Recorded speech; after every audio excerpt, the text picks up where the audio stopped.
La ilustre familia androide. Presentación. En virtud de ser uno de los escritores salvadoreños más conocidos dentro y fuera de nuestro país, Álvaro Menéndez Leal, 1931-2000, ha venido figurando junto a otros grandes de las generaciones de 1950 y 1956 en los programas de letras, a nivel de bachillerato particularmente, como el autor nacional número 1 en el campo de la ciencia ficción, aunque también como el autor de esa obra cumbre de la dramaturgia salvadoreña, Luz Negra, la ópera magna de este escritor. Releyendo ahora La ilustre familia androide, redescubro en él a un poeta ingeniero, no solo en el sentido de que escribe con tanto ingenio, sino más aún porque es el más capaz de aplicar esa inventiva cientifista a los géneros próximos del ser humano: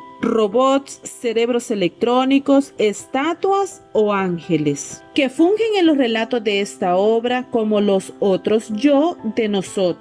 Prueba de esa fusión entre poeta e ingeniero es el cuento que cierra el libro, Dios es irlandés, una verdadera joya de la cuentística nacional, donde el autor se mete como personaje, encargado de la limpieza y vigilante nocturno occidental, y da cuenta de la divinidad locura de un amigo suyo real, un ingeniero, el brujo Lars, creador del primer gran cerebro, octogenario, sabio, integral, alrededor de cuyo cuerpo languiducho parecía girar la ciencia entera. Como creador de cuentos de ciencia ficción, Álvaro Menéndez Leal es la combinatoria entre ese brujo Lars del cuento y limpiador vigilante de la narrativa nacional de hoy, puente entre lo local y lo internacional, ingenio en la narratividad, ingeniería en el trabajo escritural y sus codificaciones ficción científicas. Primera edición nacional. La ilustre familia androide no es en El Salvador uno de los libros mejor conocidos de este autor, simplemente porque su primera edición no fue hecha aquí, sino en Argentina. Buenos Aires, Ediciones Orión, 1972. 25 años más tarde, en 1997, se editó por primera vez en el país. Como para mostrar la vigencia de los relatos que contiene, 17 en total, cuyo toque en cuanto a ciencia ficción no es propiamente la invención de historias futuristas, sino más a fondo, más poéticamente, la analogía implícita, sutil, entre el panorama mundial del siglo XX y otros mundos antiguos o próximos, terráqueos o galácticos. Quiero decir, más allá de eso que con fácil convención llamamos ciencia ficción, hay un humanismo, una reflexión profunda sobre el ser humano y sus civilizaciones, su ciencia, su progreso, sus creaciones, su semejanza con Dios o con la máquina. La mayoría de los relatos son de mediana extensión, algunos más bien breves. Admira ver la unidad temática de la obra, así como la coherencia de estilo y de tono. En general, puede considerarse dos tipos de cuentos en cuanto a tema en este libro: los de anticipación o de la era cibernético-espacial, los vicios de papá, los robots deben ser atentos, Venera 2 y Venera 3, y los históricos metafísicos, a lo Borges, que crean épocas pretéritas o plantean situaciones intertemporales a partir de referencias historiográficas supuestamente antiguas y autorizadas, fidelidad de las estatuas, el aspecto de los egipanes, suma teológica. Escaparían de esa clasificación de dos clases de cuentos del libro algunos que en rigor no son relatos, sino principios de relatos o situaciones relativas a algún problema humano de civilización o cultura. Ese sería el caso de El frío, Parábola de la parábola o El animal más raro de la tierra. En realidad no se cuenta nada, pero sí se evoca una situación de alta pertinencia cultural o cósmica. hábitos humanos, mitos, profecías o equívocos, y se logra un fuerte principio de narratividad, sin contar propiamente una historia, gracias al tono permanentemente diegético y a las ricas variaciones del punto de vista del narrador. Se trata de cuentos escritos entre 1961 y 1970, según las propias datas del autor, es decir, hace casi 4 décadas. ¿Cómo entonces, tratándose de un espacio temático tan evolucionante como el de la cibernética, la aeronáutica y la tecnología en general, pueden estas narraciones seguir siendo actuales y pertinentes a nuestro fin e inicio de siglo, aquí en El Salvador, en Centroamérica y en el mundo? La respuesta amerita una hipótesis que propongo al final de este prólogo. Los saberes aquí reunidos y el ingenio poético del autor. Menéndez Leal es nuestro Borges, nuestro Beckett, nuestro Omar Khayyam, por cuanto recoge en sí, en su escritura, los saberes de Oriente y Occidente, del norte y del sur. Como he dicho en otra parte, es Álvaro el más universal de los escritores salvadoreños o el más salvadoreño de los escritores universales de la segunda mitad del siglo XX. Supongo que lo es a la par de Roque Dalton, en lo que a su generación literaria se refiere. Así pues, en estos relatos de tono positivista ingenieril o de lógica computacional, se interpretan variados campos de conocimiento con variadas actitudes epistemológicas o filosóficas que finalmente vienen a desembocar en la pregunta o el cuestionamiento de quiénes somos los seres humanos, para dónde vamos, si somos más bien máquinas o ángeles o dioses, como el brujo Lars ya ha dicho, que es el otro yo de Álvaro Menéndez Leal. Entre tales filosofías ahí jugando, pondría yo más en relieve al existencialismo, que tanto impacto causó en la intelectualidad y en los poetas de la tanda de Menéndez Leal, allá por los 50 y los 60. Los cuentos modelizan esa mirada existencial agónico-poética, una cuerda de nylon y oro y único héroe eterno. En ambos sobrecoge al final del texto el sentimiento de soledad,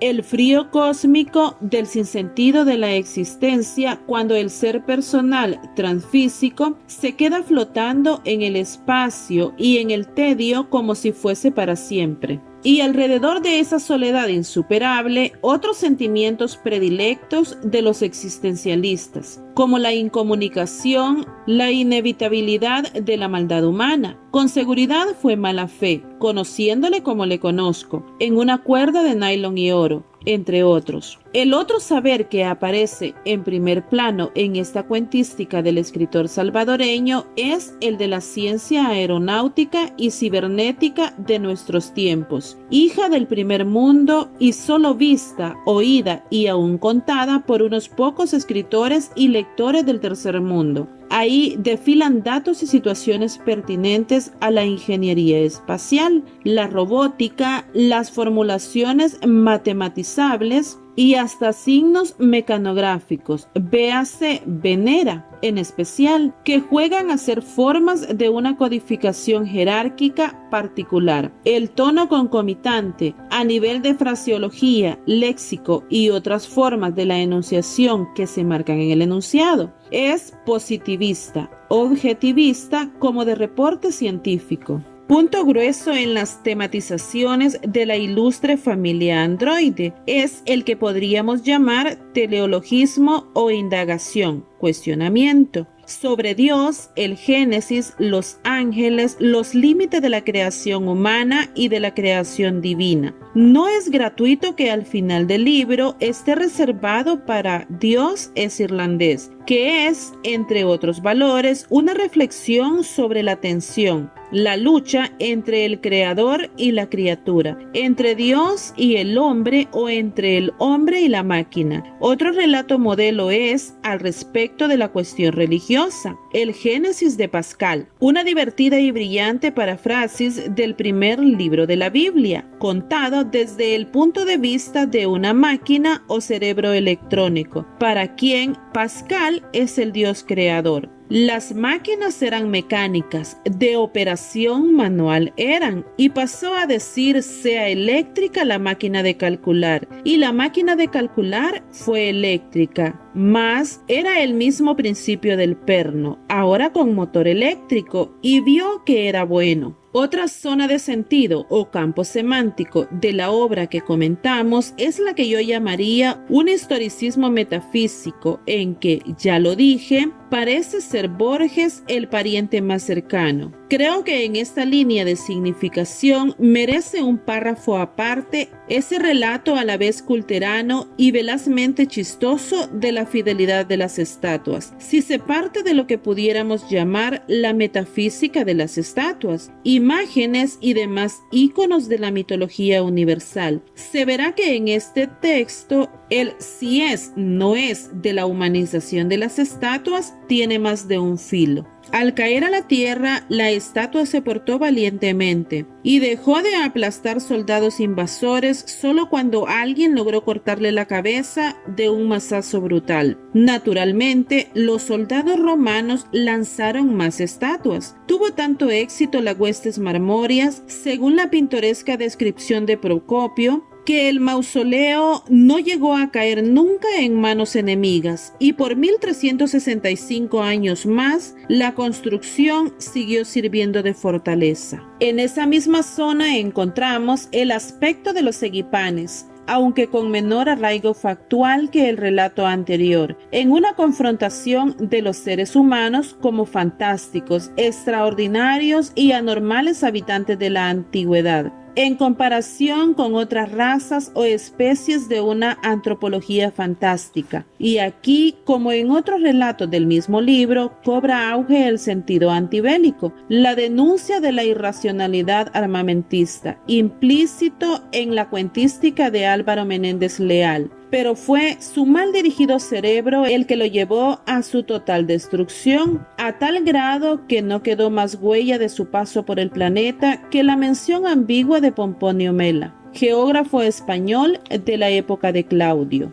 La sumatoria de esos saberes y actitudes filosóficas viene a ser, a mi juicio, un humanismo de tercer mundo con respecto al primer mundo y a su rumbo errático, tecnologista y cientificista. Un humanismo casi pragmático, por su puesta en circulación a través de un discurso literario primermundialista, pero que en definitiva es para lectores tercermundistas, para nosotros latinoamericanos en viaje desigual frente a la ciencia y la hegemonía cultural de las potencias atómicas o capitalistas, como se les quiera llamar. Y por eso siguen vivos estos relatos, más allá de la actualidad de su información científico-tecnológica, en su pertinencia humanística. Por otra parte, como en toda obra publicada de Menéndez Leal, campean los juegos literarios de la más variada estructuración y prosapia, desde el estilo del reporte científico o de misión espacial militar hasta la memoria personal de un ente no humano, un cerebro electrónico, en una fraseología ad hoc perfectamente codificada, pasando por la parafrasis bíblica o por una crónica puntual de un debate militar interplanetario en Venus. Otra de las riquezas estilísticas del libro es la constante variación del punto de vista del narrador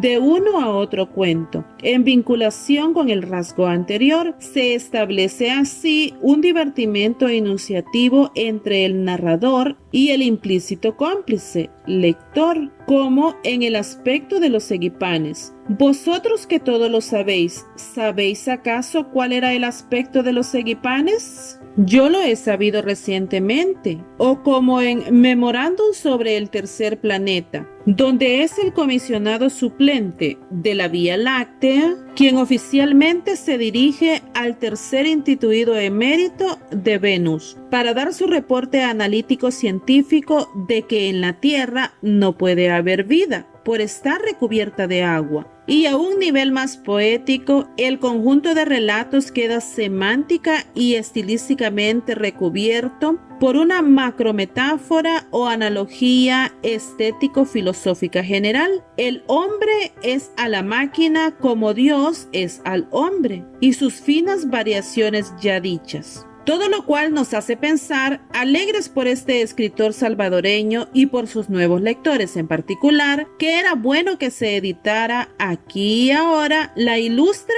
familia androide. Firma la presentación Luis Melgar Brizuela.